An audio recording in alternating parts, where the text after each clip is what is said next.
हमको कांग्रेस के कुछ लोगों ने, साथियों ने, यूथ कांग्रेस के कुछ अजीज़ हमारे, उन्होंने फ़ोन किया कि सर दिल्ली से ऑर्डर आया है कि आपके दोनों घर पर, मधुबनी और पटना वाले पर हमला करना है और आपका पुतला जलाना है। मैंने कांग्रेस से 3 महीना पहले, 2 महीना पहले, 11 नवंबर को ही रिज़ाइन कर दिया।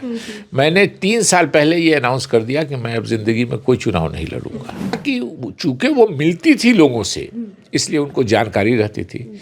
राहुल गांधी जी ने मिलना बंद कर दिया लोगों से, वो फिल्टर्ड लोगों से मिलते हैं। ये पहली बार है या शायद पहली बार कांग्रेस ऐसी पॉलिटिकल पार्टी बनी है कि जिसमें पीए, प्राइवेट सेक्रेटरी, जो तनख्वाह लेने वाले लोग हैं वो पॉलिटिकल पद पर भी हैं, वो पॉलिटिकल डिसीजन भी लेते हैं। और जब जीतन राम मांझी जी को उन्होंने मुख्यमंत्री बनाया था, दोनों मामले में कांग्रेस ने मदद की थी, मैं उसमें, मेरी भी भूमिका थी।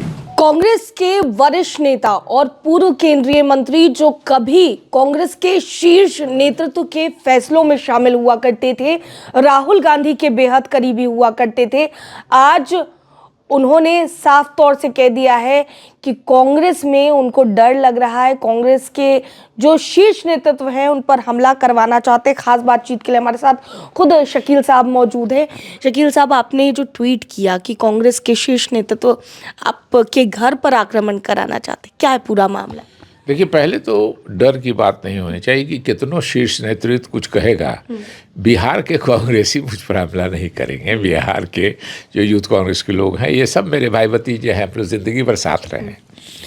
लेकिन ये अफसोस की बात ज़रूर है, मैंने आज से 4 दिन पहले, मेरे ख्याल में 24 को, एक पॉडकास्ट एक टीवी चैनल का किया। उसमें मैंने कांग्रेस से 3 महीना पहले, 2 महीना पहले, 11 नवंबर को ही रिज़ाइन कर दिया। मैंने 3 साल पहले ये अनाउंस कर दिया कि मैं अब ज़िंदगी में कोई चुनाव नहीं लड़ूंगा। तो जाहिर है मेरे बच्चों ने ऐलान कर दिया कि वो नहीं लड़ेंगे। मेरे 3 बेटे हैं, मेरे दादा थे, मेरे फादर थे, मैं था, मैं चाहता था कि वो लीगेसी बरकरार रहे, लेकिन उन्होंने कहा nothing doing, we are not interested in politics. तो हो गया, वो भी अनाउंस कर दिया था मैंने। तो मुझको क्या चाहिए था? लेकिन राहुल गांधी के जो लोग थे बिहार में, जो भेजा था उन्होंने बिहार चुनाव के, उन्होंने मुझको अपमानित किया। तो इसलिए मैंने फैसला किया कि मैं कांग्रेस से अलग हो जाऊंगा, और कांग्रेस के खिलाफ नहीं हूं, इसलिए कि पोलिंग का टाइम 1 मिनट भी बचा हुआ था। मुझको था कि 5 ही बजे तक पोलिंग है, तो मैंने रिजनेशन 5 बजे ही भेज रहा था। फिर किसी ने कहा कि नहीं नहीं, 6 बजे तक पोलिंग का टाइम है, तो मैं रुक गया। कॉन्स्टिट्यूशन क्लब है दिल्ली में, वहीं बैठा था मैं, और वहाँ से जब 6:05 पे मैंने अपना रिजनेशन खड़गे साहब को भेजा। तो उस पॉडकास्ट में मैंने कहा कि साहब, राहुल गांधी जी सीनियर लोगों को पसंद नहीं करते हैं। वो एक टीम लाए हैं अपनी राहुल राहुल राहुल करने की, जो 2004 में वो आए, 2009-10 से उन्होंने कंट्रोल करना शुरू किया। 14 के बाद तो कंप्लीट कंट्रोल है उनका पार्टी पे। तो उनको चाहिए कि जो सीनियर लोग हैं, जो ज़मीन से जुड़े हुए लोग हैं, उनसे अनकंफर्टेबल नहीं फील करें। और वो जो बैठते हैं हम लोगों के साथ, इसलिए वो असहज है कि उनको बॉस वाली फीलिंग हम लोगों के साथ नहीं आती। अब देखिए, राहुल जी जब पहले अपना चुनाव जीते, तो मैं अपना 5वां चुनाव जीत चुका था। तो मैं कैसे कहूँ कि हुजूर मैं आपकी वजह से नेता हूँ? तो मेरा ही इंसल्ट है, उनका भी इंसल्ट है। तो उनको प्रॉब्लम है सीनियर लोगों के साथ बैठने में। तो उसकी वजह से ये सब बात कहा, तो उसी पर उनके यहाँ से रिएक्शन बहुत आया। राहुल गांधी ही कर रहे हैं इसलिए कि उनके एकदम करीब के लोग ये करने लगे। लेकिन कल हमको कांग्रेस के कुछ लोगों ने, साथियों ने, यूथ कांग्रेस के कुछ अजीज़ हमारे, उन्होंने फ़ोन किया कि सर दिल्ली से ऑर्डर आया है कि आपके दोनों घर पर, मधुबनी और पटना वाले पर हमला करना है और आपका पुतला जलाना है। तो मैं हंसने लगा। फिर मैंने फ़ोन सीएम के यहाँ इधर उधर कर दिया, गवर्नर साहब के यहाँ कर दिया, उसके बाद यहाँ ऑफिशियल्स को कर दिया। अभी ये सब किया ही क्या है कि यूथ कांग्रेस का एक रिलीज़ आ गया ऑफिशियल कि राहुल गांधी जी पर, हमारे शीर्ष नेता पर अनर्गल बयान देने पर शीर्ष नेतृत्व को आदेश है कि शकील अहमद का पुतला जलाया जाए बिहार भर में और पुरजोर विरोध किया जाए। तो उसके बाद और उसको भी ट्वीट कर दिया मैंने कि भाई अब देख लीजिए, मैं जो कह रहा था वो तो कच्चा इन्फॉर्मेशन था, इसलिए प्रिकॉशन के लिए मैंने कर दिया था। तो फिर प्रशासन के लोग आ गए, इसके लोग आ गए तो अभी तक तो कोई नहीं आया है, लगभग 12-1 बज गया लगता है, तो अभी तक कोई आया नहीं है। हाँ। आपको क्या लगता है सर, आपके हिसाब से कांग्रेस जिस तरीके से अभी प्रदर्शन कर रही है हाल के चुनाव में, अगर बाकी अदर स्टेट्स में भी देखा जाए, क्योंकि आपका अनुभव काफ़ी बड़ा है, आप तमाम बड़े लीडर्स के साथ कांग्रेस में रहे हैं, क्या कारण है कि इस तरह का हाल कांग्रेस का अभी देखने को मिल रहा है, जो पार्टी कभी लीड किया करती थी? देखिए, कांग्रेस का के मालिक हैं अभी राहुल गांधी, सोनिया गांधी जी मालिक नहीं है, प्रियंका गांधी जी मालिक नहीं है, राहुल गांधी जी के दिमाग में ये है कि हमको कुछ करना नहीं है, अपने चेलों को बनाना है। तो पुराने जो हमसे सीनियर लोग हैं इनको हटाइए और नए लोगों को लाइए जो सिर्फ राहुल राहुल राहुल का नारा लगाने वाले हों। जाहिर है हम लोग नहीं कर सकते हैं, उम्र का फ़र्क है, सीनियरिटी का फ़र्क है, हम समझते हैं मुझसे सीनियर हैं, लेकिन वो नेहरू गांधी ख़ानदान के हैं तो बिल्कुल एडजस्ट करेंगे। तो वो उनकी सोच है कि मोदी जी से जब नाराज़ होंगे लोग तो मेरे पास आवेंगे, हमको कुछ करने की ज़रूरत नहीं है। हम 2 नंबर से पीछे तो जा नहीं सकते हैं। कांग्रेस पहले 1 नंबर पार्टी थी देश की, आजकल भाजपा 1 नंबर है, कांग्रेस 2 नंबर है, लेकिन हम ही 10-5 स्टेट में हैं। Akhilesh ji 1 state, Lalu ji 1 state, Nitish ji 1 state, Chirag Paswan 1 state, Mamata Banerjee 1 state, Omar Abdullah, Farooq Abdullah 1 state, Stalin साहब 1 स्टेट, चंद्रबाबू नायडू 1 स्टेट। तो ये सारी पार्टियां 1-1 स्टेट की हैं, ये नेशनल नहीं हो सकती हैं, नेशनल हम ही हैं। 2 नंबर तो राहुल गांधी जी के चाहने से भी वो 2 से नीचे नहीं जा सकती है वो पार्टी। तो उनका है कि मोदी जी से जब नाराज़ होंगे तो हम इधर आवेंगे। और मुसलमान का वोट जहाँ तक है, उनको मालूम है कि मोदी जी सरकार में हैं तो मुसलमान उनको तो देगा नहीं, वो उनकी पार्टी गाली देती है मुसलमानों को, राजनीति करती है उसी के नाम पे, तो उधर से हमको देता रहेगा। तो मुसलमान लीडरों को हमको आपस में सामने रखने की कोई ज़रूरत नहीं है, उनके बगैर ही हमको मुसलमान भेज जाए तो लीडर को क्यों हम ढोएंगे। जी ठीक है सर, आपको क्या लगता है कि कांग्रेस में राहुल गांधी हो, प्रियंका गांधी हो या सोनिया गांधी का भी एक दौर हम लोगों ने देखा है जब मनमोहन सिंह प्रधानमंत्री हुआ करते थे, तो कांग्रेस को राहुल गांधी अच्छा संभाल सकते हैं, सोनिया गांधी अच्छा संभाल रही थी, या फिर प्रियंका गांधी की भी आजकल खूब चर्चा हो रही है? देखिए, प्रियंका गांधी जी ने एक बार मुझको फ़ोन किया था, मेरा उनसे बहुत संपर्क नहीं है, लेकिन उनकी पब्लिक इमेज और उनका पब्लिक से कनेक्ट बहुत है, आर्टिकुलेट बहुत है वो, लेकिन उन्होंने अभी कांग्रेस चलाया नहीं है, इसलिए उनका तुलना कांग्रेस चलाई है भी 2 आदमी ने उस परिवार में, राहुल गांधी जी ने और सोनिया गांधी जी ने। कोई मुकाबला नहीं है सोनिया गांधी से राहुल गांधी का। Sonia Gandhi is far far far ahead. एक मिसाल आपको देते हैं और क्यों है ये भी बताते हैं। सोनिया गांधी जी के बारे में शायद आप लोगों को नहीं मालूम होगा, सोनिया गांधी जी एक शब्द आपसे अंग्रेजी नहीं बोलेंगी जब तक आप अंग्रेजी नहीं बोलिए, वो सारी बातें हिंदी में करती है। सोनिया गांधी जी की सारी स्पीचेस जो है वो हिंदी में लिखी होती है। और सोनिया गांधी उससे भी बड़ा मेहनत किया सोनिया गांधी जी ने कि रोज़ 10-10:30 बजे से बैठ के, अगर वो दिल्ली में हैं, 1:30-2 बजे तक हिंदुस्तान भर से आए वो कांग्रेस के नेताओं से मिलती थी।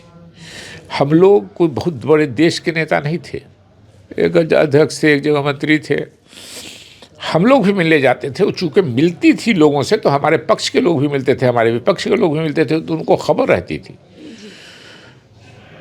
तो हम लोगों से भी कभी गए, बोले शकील तुम इस मामले में क्या बयान दे दिए था, फिर एक्सप्लेन किया। बोले शकील आजकल सुनते हैं तुमको उससे बड़ा दोस्ती है। तो ये उनको ये था कि चूँकि वो मिलती थी लोगों से इसलिए उनको जानकारी रहती थी। राहुल गांधी जी ने मिलना बंद कर दिया लोगों से, वो फिल्टर्ड लोगों से मिलते हैं। कैसे मिलते हैं कि हम बिहारी हैं, हमने वैसे 5 साल से राहुल गांधी से टाइम नहीं मांगा है, हमको डिसअपॉइंटमेंट है, उनसे मिलने से कोई फ़ायदा नहीं है। तो वो जो ये है कि उन्हें किसी ने टाइम मांगा राहुल गांधी से, तो राहुल गांधी ने कहा कि पता करो कौन स्टेट का है, बोला दिल्ली का है। तो बोला कि अच्छा दिल्ली, वहाँ पता करो वो जो उनका इंचार्ज है कि ये आदमी से मिलना है कि नहीं मिलना है।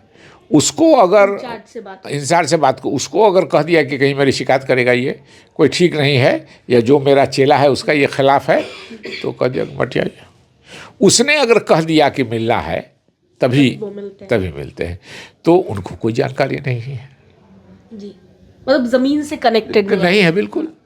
अच्छा, एक और सर आरोप लगता है राहुल गांधी पर, और वो बार बार पूरे देश भर से, ओके ठीक है सर, पूरे देश भर से ही सवाल उठाए जाते हैं कि राहुल गांधी हमेशा उसी मुद्दे को पकड़ते हैं जिस मुद्दे से लोगों को ज़मीन पर कोई मतलब नहीं है। जैसे आप देख लेंगे अभी हाल फिलहाल में SIR हो, जी राम जी की बात कही गई हो, जो आप अगर झोपड़ी में जाइए, स्लम्स एरिया में जाइए, लोग जानते भी नहीं हैं उन चीज़ों को लेकर के, अवेयर ही नहीं है।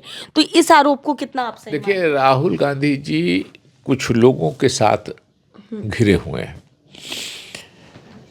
PA प्राइवेट सिक्योरिटी नेताओं के होते रहे हैं, जिनको पैसा है, जिनको तनख्वाह मिलती है।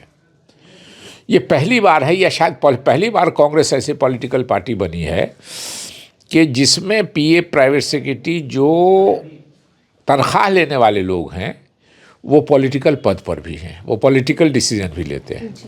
तो जो उनको सिखा देता है कि ये करना है, उसको तो अपना पे चेक चाहिए उसको पहली तारीख को, तो वो बॉस को नाराज करने पर तैयार नहीं है। इसलिए जो बॉस चाहते हैं उनको जो सिखा देता है लोग वो करते हैं, उनका अपना कोई इस मामले में नहीं है। ठीक है, एक आखिरी सवाल सर, JDU में आपकी जाने की चर्चा हो रही है क्योंकि आपने CM नीतीश कुमार की बहुत तारीफ की है, तो इस चर्चा आपको कैसे? कहीं किसी पार्टी में नहीं जाऊंगा। नीतीश कुमार जी का मैं नेशनल लेवल पे सोनिया गांधी जी का प्रशंसक हूँ, बिहार लेवल पे मैं नीतीश जी का प्रशंसक हूँ। और प्रशंसक क्यों हूँ? 2 वजह कारणों से। एक कारण ये कि नीतीश कुमार जी ने BJP से अलायंस रख के भी मुसलमानों के साथ जो सलूक किया है वो अविश्वसनीय है। और दूसरा वो कि एक अच्छे आदमी की हैसियत से अगर उनकी किसी ने मदद की तो वो तुरंत पे बैक करना चाहते हैं। मैंने उनको, जब उन्होंने मोदी जी को छोड़ा था प्रधानमंत्री कैंडिडेट के बस पर तब भी, और जब जीतन राम मांझी जी को उन्होंने मुख्यमंत्री बनाया था, दोनों मामले में कांग्रेस ने मदद की थी। मैं उसमें मेरी भी भूमिका थी। तो उसके जवाब में नीतीश जी ने बगैर मुझसे बात किए हुए नॉमिनेशन शुरू होने के 18 दिन पहले अनाउंस करवा दिया, यही KC त्यागी जी से प्रेस कॉन्फ्रेंस करवा के, कि अगर कांग्रेस शकील अहमद का नाम देगी तो हम लोग शकील अहमद को राज्यसभा भेजेंगे। मेरी अध्यक्ष सोनिया गांधी जी, हम उनसे गए मिलने के लिए, मैं जनरल सेक्रेटरी था। उन्होंने मुझको पहले कहा कि 4 दिन का टाइम दो। 4 दिन के बाद सोनिया गांधी जी ने मुझको कहा कि शकील छोड़ दो, मैंने छोड़ दिया। तो ये एक बात है कि जिसने आपकी मदद की आप उसको तुरंत पे बैक करना चाहते हैं बगैर उसके मांगे हुए, बगैर, ये अच्छे आदमी की निशानी है। एक और इम्पॉर्टेंट मेरा सवाल है, हम जान रहे हैं कि आपके पास समय का अभाव है, लेकिन एक इम्पॉर्टेंट सवाल है क्योंकि बिहार में अभी हाल फिलहाल में चुनाव हुए, उससे पहले आपने इस्तीफा भी पेश किया था अपना। आप ये बताइए कि बिहार में जो कांग्रेस का हाल हुआ और कई कांग्रेस के जो कार्यकर्ता हैं उन्होंने आरोप लगाया कांग्रेस के प्रदेश अध्यक्ष पे या बिहार प्रभारी पर, आप इस पूरे आरोप को किस तरीके से देखते हैं सर? देखिए, वो तो उन्होंने खुल के प्रेस कॉन्फ्रेंस करके कहा, और सिटिंग MLA ने कहा। और MLA वो नहीं कि जो हार गए, जिनका टिकट कट गया, जो जीत गए इस 6 में। आबिदुर रहमान साहब, मैं नाम बताता हूँ कि पहले 47,000 वोट से पिछले चुनाव में जीते हुए थे, और फर्स्ट लिस्ट में उनका भी नाम नहीं निकाला, और 40,000 वोट से हारे हुए आदमी को टिकट दे दिया। तो जब हंगामा हुआ कि चोर चोर पैसा लेके ये हो रहा है वो हो रहा है, बहुत हंगामा हुआ, पॉलिटिक्स में होता है। उसके बाद सेकंड लिस्ट में आबिदुर रहमान साहब किया। मेरा ये भी एक डिफरेंस की बात थी कि मैं कहता था कि आपने समीक्षा बैठक बुलाई, तो समीक्षा ठीक है कि कैंडिडेट किसको नफ़ा हुआ, किसको क्या हुआ, दिक्कत हुई, लेकिन आपने बुला लिया जिस पर आरोप है पैसा लेने का, और जिस पर आरोप है पैसा देने वाले को सामने बैठाल के बात कर रहे हैं, तो न पैसा देने वाला कहेगा कि हमने पैसा दिया, न पैसा लेने वाला कहेगा कि हमने दिया। आपको तो करना चाहिए था कि जिसने अप्लाई किया था जिन डिफरेंट सीट्स पे, उनको बुला के पूछे कि आप कैसे मजबूत कैंडिडेट थे, इसको कैसे दे दिया टिकट, है इससे क्यों नहीं पैसा लिया। इसलिए गड़बड़ी हुई है। वोट का बहुत फर्क नहीं पड़ा है, लेकिन एक इम्प्रेशन जो जाता, 2-4 सीट हम लोग और जीत सकते थे। हाँ, कांग्रेस की हालत बिहार में ठीक नहीं है, इससे कहीं किसी को इनकार नहीं होना चाहिए। बहुत बहुत शुक्रिया जी सर, बहुत इतना शुक्रिया, समय देने के लिए। बहुत बातचीत बहुत के लिए हमारे धन्यवाद साथ आपका। शकील साहब थे और क्या कुछ कहते नजर आए हैं, क्योंकि बीते दिन उन्होंने ट्वीट कर आरोप लगाया कांग्रेस के शीर्ष नेतृत्व पर कि इनके घर पर आक्रमण करने जा रहे हैं। राहुल गांधी के बेहद करीबी रहे हैं, काफी लंबे समय से कांग्रेस में काम करते नजर आए हैं, बड़ा अनुभव है, लंबा अनुभव है।